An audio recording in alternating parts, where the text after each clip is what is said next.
L'Angelo Misterioso, Harry Georgeson e outros nomes usados pelo Beatle George. A partir de agora em Altos Plays com George Harrison.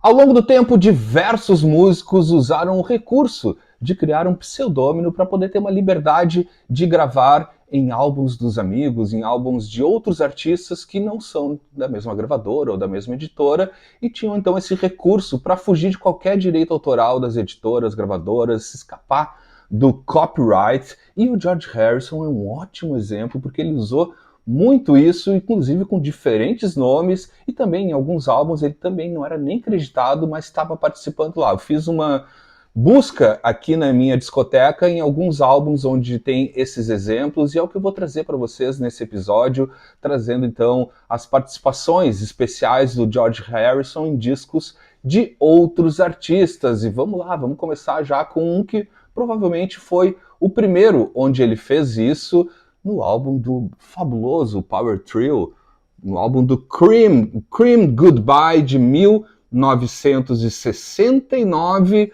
o álbum de despedida, então, desse Super Power Trio, né, com Eric Clapton, Ginger Baker e Jack Bruce. E aqui, então, nesta obra-prima do Power Trio, aqui a contracapa, deixa eu abrir aqui, que é linda essa edição, essa aqui é a primeira prensagem norte-americana deste álbum aqui, dessa super despedida, né, do Cream, e a parte interna é maravilhosa também, onde eles enterram o Power Trio, literalmente, aqui.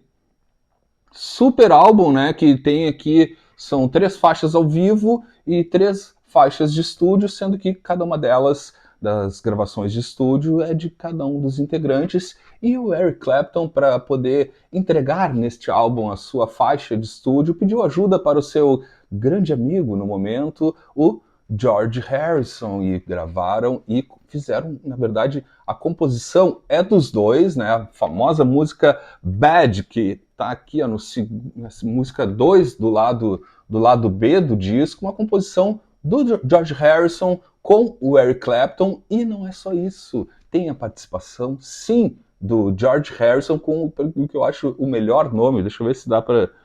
vocês vão conseguir enxergar aqui, mas ele participa na gravação de Bad, aqui ó, com o pseudônimo de L'Angelo Misterioso, tocando a guitarra base.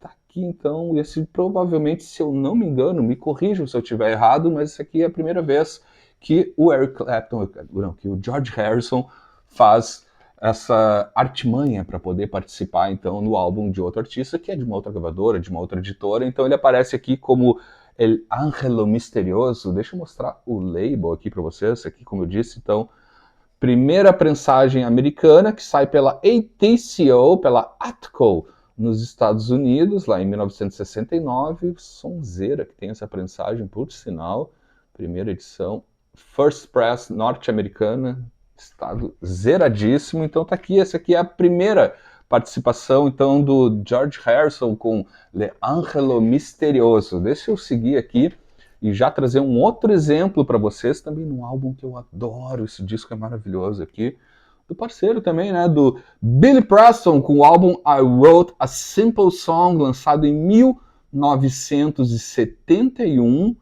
Te falo em disco bom, como eu gosto desse disco aqui. Aqui na capa, também aqui a contracapa. Essa aqui é uma prensagem brasileira que sai no ano seguinte, 1972, com essas famosas capas, assim, que já vem, né, com esse plástico e tal. Eu esqueci o nome, tem um nome específico que eu esqueci aqui, mas enfim. Edição brasileira de 1972, que sai aqui no Brasil pela AM Records.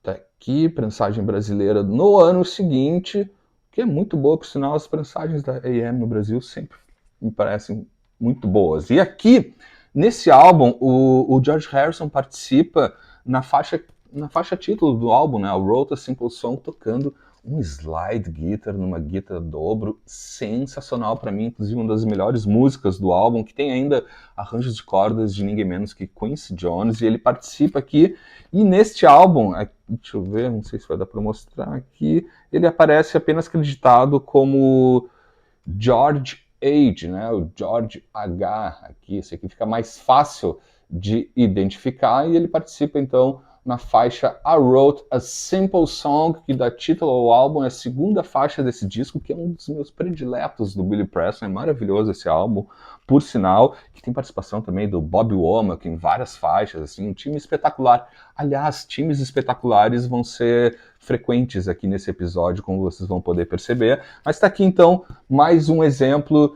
de George Harrison com nomes mais fáceis e outros mais difíceis aqui, como El Ángelo Misterioso, e aqui como George H ou George H, nesses dois primeiros exemplos aqui do Beatle George atacando em álbuns de outros artistas. Segue o baile.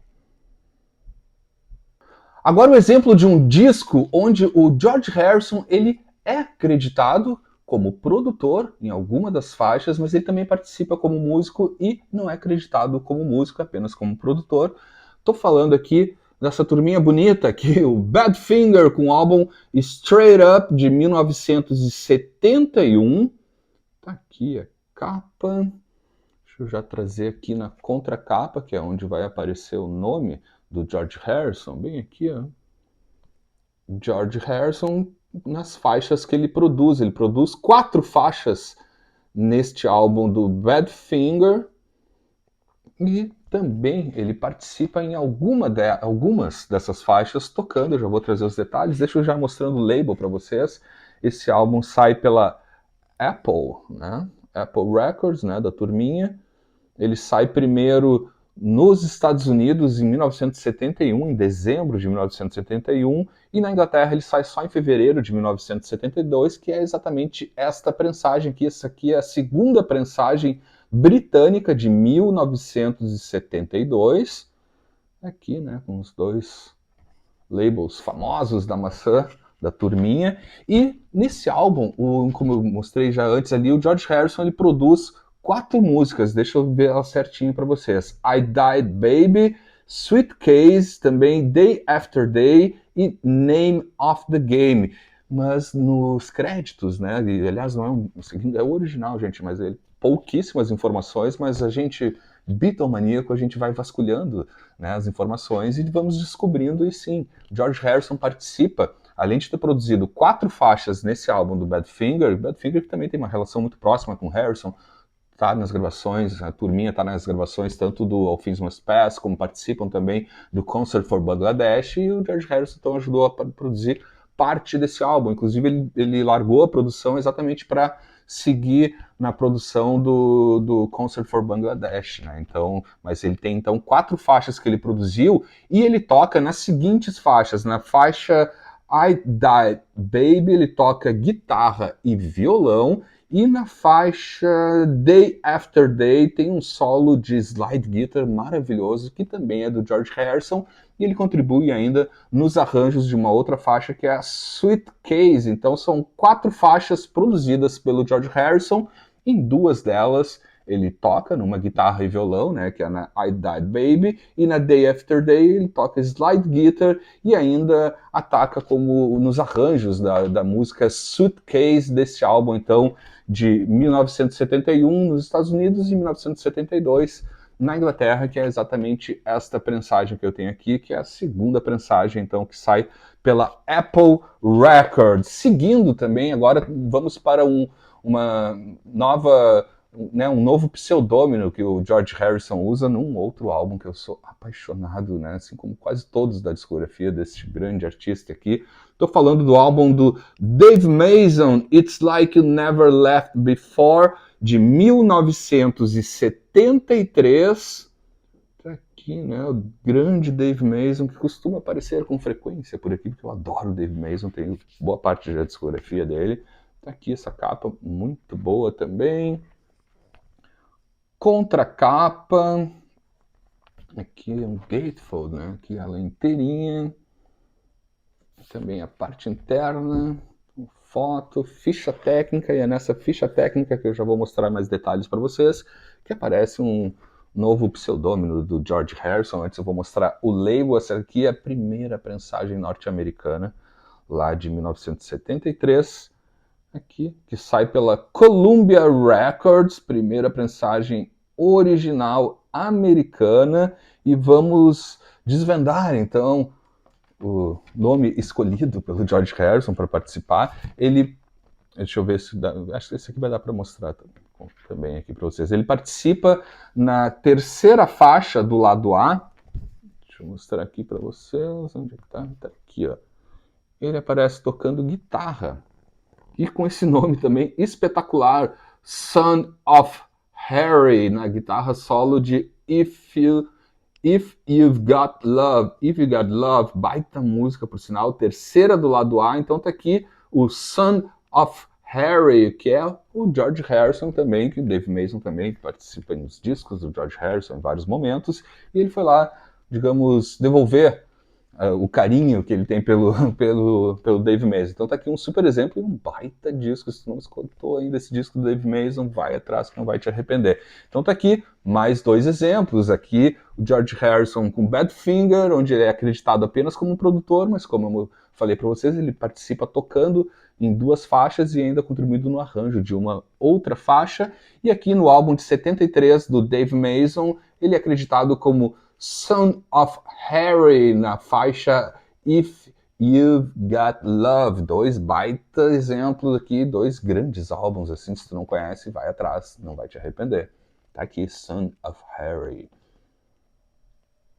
Um álbum onde o Beatle George até aparece com o nome correto, não tem o uso de um pseudônimo, mas é acreditado em apenas uma das faixas e não é tocando guitarra, violões, slide, como na maioria dos casos em outros discos. Aqui é tocando até um instrumento diferente, um instrumento não muito comum no repertório do George Harrison, como eu já vou trazer para vocês, mas vamos lá, antes revelar aqui o álbum do Harry Nilsson, Son of Dracula, de 1974, trilha do filme produzido pelo Ringo Starr para Apple Films e também estrelado não só pelo próprio Ringo Starr, como também pelo próprio Harry Nilsson. Tá aqui, capa muito boa, por sinal.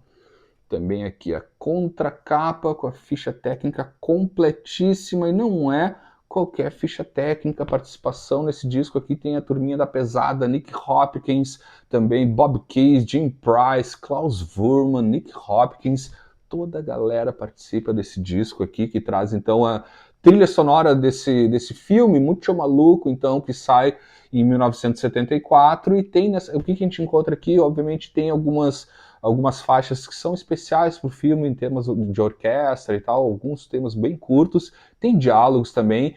Boa parte das músicas, das canções já tinham aparecido em outros álbuns do Harry Nilsson, e tem apenas uma faixa inédita, que é exatamente a que aparece o George Harrison, que eu já trago para vocês, porque antes eu quero falar do label, que é sensacional e tem uma história muito boa. Não é só muito bonito a arte desse label, como ele tem uma história curiosa, assim. Ele sai, então, no mundo inteiro, aqui, ó, pela Apple Records, né, que é um label que foi feito exclusivamente para esse álbum, né? Então, vejam bem, não é apenas os artistas criando, né, pseudônimos para poder participar de outros discos. Aqui é um caso bem particular de um label que foi criado, e nesse label saiu apenas este álbum aqui, porque também foi uma questão de direito autoral. A RCA Victor não permitia que o Harry Nilsson saísse pelo label da Apple, né, como seria o correto, né, já que saiu pela Apple Films, ia sair pela Apple, mas por questões de copyright, o Harry Nilsson não poderia participar de um álbum pela Apple. Então o que eles fizeram? Criaram somente para esse lançamento o que eles chamam de One Shot Label, né, um label que lança apenas um álbum e depois encerra o label para não lançar mais nada, lança apenas um, e eles lançam então o Apple fazendo essa brincadeira, né? Então, inclusive, aqui tem um cachorro demoníaco aqui que deu uma mordida na maçã da Apple. Tá aqui, desse filme muito maluco, que tem ainda a participação no filme do Keith Moon, do John Bonham, de toda uma galera muito louca aqui. Mas vamos ao George Harrison. O George Harrison, ele aparece na faixa 2, que é exatamente a única faixa, né, inédita, né, que aparece nessa trilha, que é a faixa Daybreak, né, que é a segunda música do lado A, e ele está participando aqui, não sei se vai dar para enxergar, que está um pouco apagado, mas ele participa ali, ó, tocando cowbell, não é nem guitarra, nem violão, nem slide guitar, ele participa apenas marcando o ritmo no cowbell, aqui tocando então na faixa Daybreak, segunda do lado A e única música inédita desse álbum aqui. Recomendo para vocês a audição, porque eu adoro as canções do Harry Nilsson e também, como eu falei, ele é sempre muito bem acompanhado e nesse álbum aqui não é diferente. Tem o Klaus Voormann nas guitarras, em vez de ser Eric Clapton, é o Peter Frampton, tem toda as sessões de metais dos Stones na época, tem o Leon Russell, enfim, um baita time aqui, super recomendação, inclusive um disco que não é muito fácil de encontrar, mas esse aqui é uma prensagem brasileira, que sai também em 1974, então aqui na trilha sonora do filme Son of Dracula. Um desfile de pseudônimos do George Harrison em um mesmo álbum, porque aqui ele não usa apenas um, mas usa 3 nomes diferentes, e eu vou trazer alguns detalhes para vocês aqui. No álbum da Splinter, The Place I Love, de 1974, né, essa dupla e banda produzida pelo próprio George Harrison, foi a primeira aposta do George Harrison para sair no label que ele tinha criado, né, a Dark Horse Records, está aqui, gravado também no estúdio, na propriedade do George Harrison, Friar Park, né, onde foram feitas inclusive essas fotos aqui, tanto da capa como também na contracapa. Já vou trazer de novo mais detalhes aqui para vocês, mas deixa eu já mostrando o label super clássico. Então essa aqui é a primeira prensagem britânica original, que sai então pelo label do George Harrison, o Dark Horse Records. Aqui, baita disco, por sinal, e também com um time impressionante de músicos, assim, o legal desses álbuns, assim, que o George ia chamando a turminha, assim, dos amigos, e não eram qualquer amigo. Deixa eu mostrar detalhes da capa também, que é bem diferente, ela abre aqui, ó, pá, também revela aqui imagens antigas, e Haley on Thames, provavelmente, ali onde também fica o Friar Park, e atrás aqui, assim. Tá, aqui vem ainda as letras, e também, né, um encarte super clássico, então, original também, né, da Dark Horse Records. E onde que tá o George Harrison? Ele tá, nesse disco ele tá espalhado por várias músicas e usando nomes diferentes aqui. E também não é qualquer time, aqui também tem participação do Alvin Lee, do Nicky Hopkins, Gary Wright, Klaus Voormann, Willie Weeks, turma da pesada, assim, Jim Keltner também nas baterias, é impressionante. E o George Harrison, ele usa aqui 3 nomes, eu vou ler aqui para vocês para não errar, tá? Quando ele, e ele dividiu assim, quando são, né, quando é o George Harrison tocando instrumentos de corda é um nome, quando é ele tocando percussão é outro nome, quando é ele tocando sintetizadores e harmonium é um terceiro nome. Então aqui a gente tem a criatividade do Beatle George no uso de pseudônimos muito bem explorada. Ele usa o nome Harry Georgeson, né, quando ele ataca nas guitarras, violões, mandolins, no dobro e no baixo, e também ele usa Jai Raj Harissian, tocando as percussões, e esse o mais curioso, que eu achei genial a sacada dele, né, como ele é o produtor também do álbum, o outro nome que ele usa é apenas a letra P. Producer, é o P. Producer, o producer, né, e aqui tem uma das faixas, como eu disse, já é espalhado por todo o álbum, mas é numa delas, né, que é a segunda do lado A, que é a Drink All Night, Got to Find Your Own Way Home, onde tem aqui, ó, vai dar para mostrar direitinho, aqui tem os 3 nomes que ele usa, tá aqui, ó, tá ali então o Harry Georgeson, o Jai Raj Harissian e o P. Producer, né? O Producer tá aqui, então, um exemplo onde ele usa os 3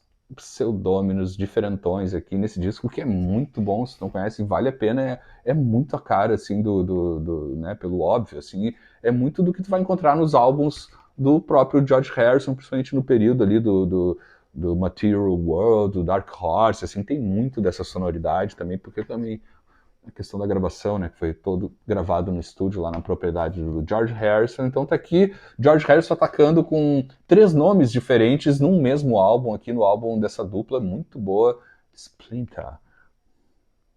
Agora, Alvin Lee e Mylon Lefebvre com este álbum, o On the Road to Freedom.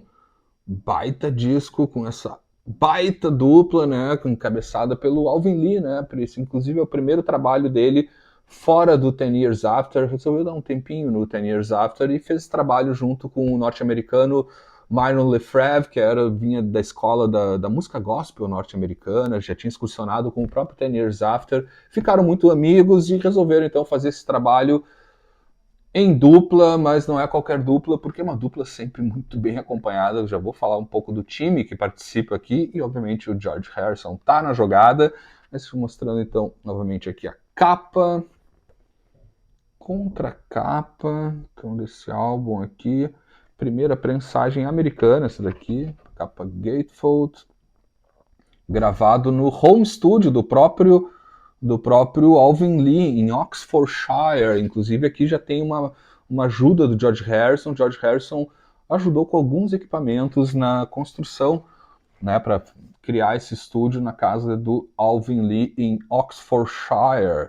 Aqui, inclusive tem uma história que é divertida, né, curiosa pelo menos, assim, porque tanto o Alvin Lee em Oxfordshire, o Ronnie Wood em Richmond e o George Harrison em Haley-on-Thames, eles moravam então na beira do rio Thames, assim, em diferentes localidades, e eles eram conhecidos como The Thames Valley Gang, né, a gangue do Thames, então formada aí por ninguém menos que o Ronnie Wood, o Alvin Lee e o George Harrison, e esses 3 estão nesse álbum, porque o Ronnie Wood também está no álbum aqui, inclusive na faixa que o George participa. Deixa eu mostrar antes para vocês o label. Essa aqui é a prensagem original americana, que sai pela Columbia Records, tá aqui, sai lá em novembro de 1973, primeiro trabalho do Alvin Lee fora aí, então, do 10 Years After, né, deu um tempo nos parceiros de banda e fez esse trabalho que é muito, muito, muito bom, por sinal. E vamos lá, vamos revelar por onde anda George Harrison, o que ele usa, vamos ver se aqui vai dar para enxergar. Ele, inclusive, é uma faixa, curiosidade, também está na própria música, a música So Sad, que sai primeiro aqui nesse disco. Esse álbum, então, foi lançado em novembro de 1973. Ela aparece daí numa outra versão, daí, na versão original, né, com o George Harrison, aparece no álbum Dark Horse lá em dezembro, quase um ano depois, em dezembro de 74. Então ela sai primeiro aqui. Eu estou falando da faixa So Sad, onde o George Harrison participa tocando guitarra, né, guitarra base, e também o slide guitar, né, e olha o time que está aqui, vamos ver se dá para, vocês vão conseguir enxergar, mas está ali, ele aparece como Harry Georgeson, tá aqui, né, e o time composto ali, né, na bateria, o Mike Fleetwood, no violão de 12, o Ronnie Wood, Alvin Lee, Harry Georgeson, tá aqui, né? Que time aqui que juntou então aquela gangue do Thames nesse álbum aqui, que é maravilhoso. A música é composta, né? O crédito aqui tá na composição como George Harrison, mas ele aparece ali creditado então como Harry Georgeson nesse baita disco. Recomendo fortemente também esse disco aqui, também um desfile de grandes estrelas da música que participam desse álbum aqui. E aquela coisa, né? As gangues vão se juntando e vão participando dos álbuns, às vezes colocando nome, às vezes colocando pseudônimo, como é o caso aqui do George Harrison, que ele aparece apenas creditado como George Harrison na composição, né, porque também tem essa questão das editoras, né, aí aparece tudo certo, George Harrison, mas na hora de acreditar ele como músico participando da mesma faixa, e faixa que foi composta por ele mesmo, aparece como Harry Georgeson. Então tá aqui mais um belo exemplo. E para encerrar, vou ser bem rápido aqui, porque é um disco que vai voltar aqui no Altos Plays, que eu vou fazer um especial, porque ele está completando 50 anos agora em setembro de 2024, mas eu já vou dando um spoiler para vocês. Estou falando aqui desse álbum que já apareceu em outras edições que eu tenho dele aqui, o Ron Wood com I've Got My Own Album to Do, de 1974. Aqui a capa, eu nem vou abrir e mostrar muitos detalhes, porque eu vou trazer, eu tenho esse aqui, o disco que eu falo, é o que me faz ser colecionador dentro da minha discoteca de apenas um disco. Eu tenho diferentes edições e prensagens desse disco. Aqui o George Harrison aparece também com uma composição de coautoria com o próprio Ronnie Wood, a Far East Man, sai em setembro, então sai primeiro aqui no álbum do Ronnie Wood, e depois sai no Dark Horse também no final do ano, em novembro ou dezembro de 74. Não há, aqui é daqueles casos, inclusive esse disco eu vou trazer mais detalhes, aqueles álbuns que tem que ir desvendando e sabendo das histórias, porque vários músicos participam desse álbum, e o George Harrison é um deles, então numa faixa que é composta por ele e pelo Ronnie Wood, a maravilhosa Far East Man, que é a segunda do lado A, onde tem a participação do George Harrison não só na slide guitar, como também nos vocais. Ele divide os vocais com o Ronnie Wood, mas todos os detalhes desse disco e as histórias por trás desta obra-prima eu vou trazer em outro episódio aqui do Altos Plays. Então foi isso, gente, um breve passeio por alguns exemplos do George Harrison tocando em álbuns de outros artistas, usando pseudônimos diferentes, às vezes não sendo creditado. Me deixem saber outros discos que vocês lembram, que tem a participação do George Harrison, com certeza tem mais, mas pelo menos os que eu tinha na discoteca foram os que eu trouxe aqui para vocês. Foi um prazer, a gente se encontra novamente a qualquer momento em mais um episódio aqui no Altos Plays. Até mais.